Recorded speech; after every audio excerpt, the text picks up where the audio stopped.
Hi, my name's Nina. For my ILP reflection, I'll be focusing on global and intercultural perspectives. This competency has been central to my personal journey and how I've discovered my passion and career direction. For me, when I first arrived to Ross, my understanding of global and intercultural perspectives came mainly from my personal experience.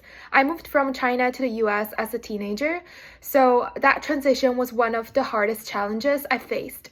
I struggled with learning English, finding confidence in a completely new environment. And at that time, my perspective on intercultural interaction was very personal.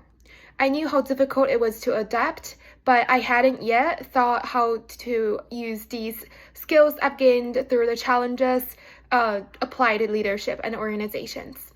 I saw global cultural differences as something I had to survive, not something I could eventually use as a strength.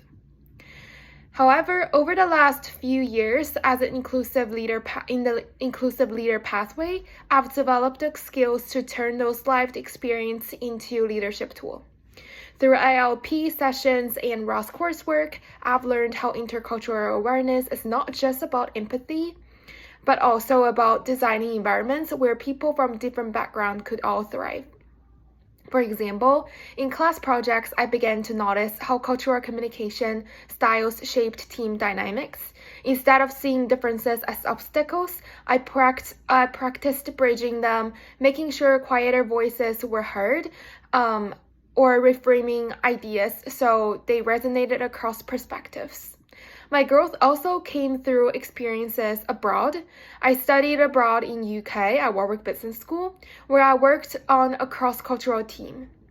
That setting reinforced that intercultural competencies means both listening with humility and also being able to adapt my own style to build trust collaboration.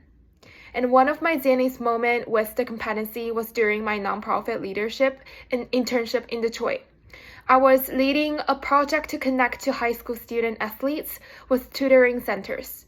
The staff and community partners I worked had different cultural backgrounds and priorities. They were mainly from Hispanic backgrounds where a lot of students were underprivileged. So some value personal face-to-face connections, while others wanted more efficient digital tools. Drawing on my intercultural perspective, I created space for everyone to shape their concerns and then co-design a hybrid solution that respected cultural traditions but also introduced technology and to expand access.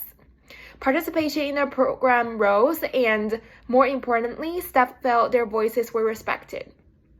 For me, this was a moment where I applied global and intercultural skills, not just for understanding, but also to build a solution that was both inclusive and effective. And looking ahead, I know competency could be the center of how I lead. My long-term goal is to work in consulting, where I'll collaborate with global teams and clients navigating cultural and organizational differences. The inclusive leader pathway has shown me that global and international perspective aren't just about awareness, they're about action, shaping policy, system, and strategies that are inclusive and responsive to diverse needs. In a world where businesses are increasingly interconnected, being able to bridge perspectives and design inclusive solutions is not just a nice to have, but an essential tool for sustainable success. I plan to bring this mindset into every project I take on, combining curiosity, respect, and cultural awareness with strategic problem solving. Thank you for listening to my reflection on the global and intercultural perspectives and how the inclusive leader pathway has shaped my growth as a leader ready to work across different cultures and contexts in the future. Thank you.